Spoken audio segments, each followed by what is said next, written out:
Welcome to OWAD. I'm Sophia, pilot into the universe of Chinese. Let's continue exploring contemporary Chinese expressions. And yesterday we talked about ban wei. Today we are going to talk about die wei. Die wei is more commonly used than ban wei because I guess ban wei is more universal. As long as you work and you're stressed, and then it's more of a problem for people in life that are going to smell it. Um, the vibe, the aura from you that's overstressed from work have, doesn't have a good life work balance.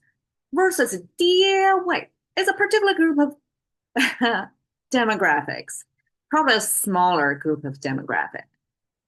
Let me explain. I translate as a papa flavor. Um, it's almost endearing in English, right? Papa. But di in Chinese, we have a ba that's more common use of in everyday language to refer to father. It's more equivalent to English dad. It's more everyday, like you don't really get too serious about it. Versus di. Well, in contemporary Chinese, very few people think about what's the difference between di versus ba. Well, I should put ba in here. But okay, let's focus on di here. Well, according to some scholars, di is probably more northern China, so it's this kind of dialectical choice preference between different regions of China. That some prefer to use ba versus others use di, so it's not standardized into just one version. It's still kind of a little bit of variety, meaning the same thing. Well, if we look at what di is made of, it's made of the fu symbol because by fu symbol itself already it means father. In Chinese, father is somebody. Three finger hand symbol. Okay, I'm holding a pen here. Three finger hand symbol here, holding this tool. And this tool holding, you can see the middle of the hand having this different direction or dimension in there. That is hand holding, supposedly a ruler or something that can spank you. So, according to this frame, we can refer that Chinese regard what fatherhood is about. It's about teaching you things the right way by disciplining you, by giving you negative feedback, by stopping you doing something. And that kind of correctiveness and negative feedback, that came from that. Because mom is supposed to be the gentler one, the more indulgent ones, versus fu is more stricter, it's disciplinary ones. So by fu itself, it's already gender role assigned that fatherhood means discipline. And what is here? Okay, duo is two moon symbols stack up together. That means multiple. More than one moon nights away. Wait, English have many moons away, right? That means many months away.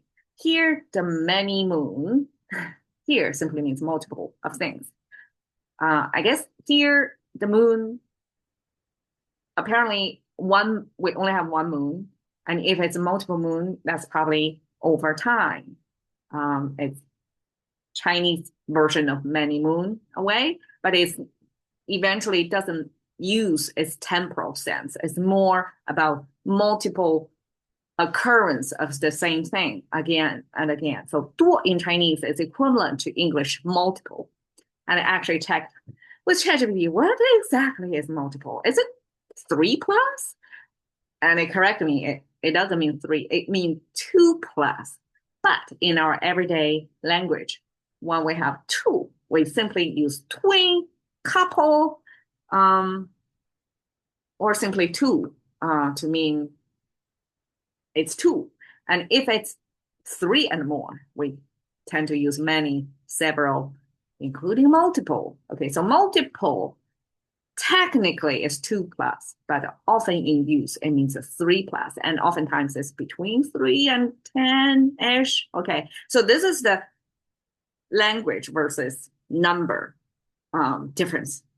Language is fuzzier; it give you a range versus number is probably strict, just absolute terms of things, which means language. I mean, number is a simplification of our complicated reality. Language is probably reflecting reality more. So multiple and father symbol paired together means papa.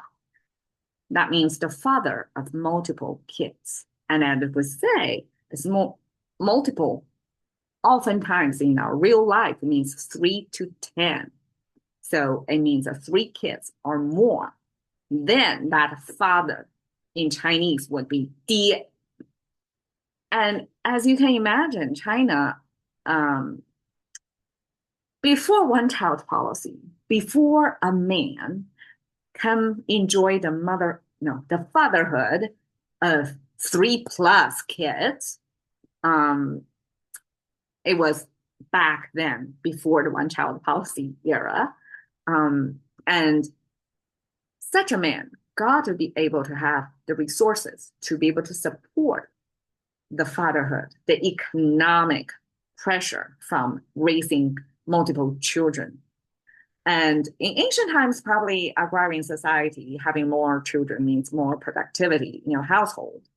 If it is the ancient way, probably the calculations are different from today's consumer economy, that everybody's detached from their muscle power, especially male farm hands and output, household output, direct line relationship. We no longer have that type of relationship. So applaud anybody who today's world is still wanting to have multiple kids. So that's the way. Again, yesterday we talked about, we have the mouse symbol on the left side and the future symbol on the right side. Wait. Some scholar will say, okay, wait, simply future. We cannot infer future plus mouse symbol to mean flavor, and the future way sound the same as this. Therefore, this way is simply the sound maker. For me, I always believe it's not randomly to pick just a sound maker and a meaning maker and combined to be a character. The sound maker, besides carry the sound over, also carry the meaning. So what does future, which is overgrown canopy of the tree symbol, have to do with this future sense? Because overgrown canopy is a signature of trees that have lived long enough to have the second layer of branches on the canopy. And that means it's the tree's lifespan. That's the senior age of the tree. So we humans, when our lifespan compared with trees' lifespan, we're a short time, right? So when we use trees' growth to mark our own time span, that would be the future in relative to our sense of time. So this future orienting, we can see the future from today, like whatever elements or conditions this tree face today, we can kind of predict how in the future it will grow into. Therefore, even with future, we can infer from today, we can sense the subtle and the fine elements from today. So this become fine and subtle concept. And to be able to, your mouth symbol, to be able to taste the subtle, the delicate flavors, then it becomes the flavor symbol. So Chinese simply use 爹味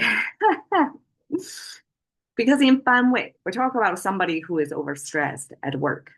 And that's a stench, means it's not a good flavor. It's somebody don't want to spend time with somebody who is 班位, right? Because that person is stressed at work and so doesn't really be a great friend, like doesn't really have presence in front of you. Work-life balance sucks. And 第二位, Papa Stench. Papa, meaning this is a dad that raised multiple kids and experienced dad. So the way this dad handled kids would be different from a dad, from ba, like a dad, just raising one kid, one child policy era dad. So this DOA, this papa probably have more authority, probably doesn't have too much patience to indulge you to throw a tantrum thing, right? So DOA actually implies somebody who has enough life experience and they are going to preach you or teaching you or discipline you into a certain behavior or expectations. And they are very, they have the vibe that it's not because nagging mostly is associated with moms, right? And dia is not nagging, but in English we have a mansplaining. It's kind of a talking man to woman in a condescending way. Similarly, dear way simply is older father talking to younger generation in that condescending way. And that's dear way. Thank you for your time. See you another day.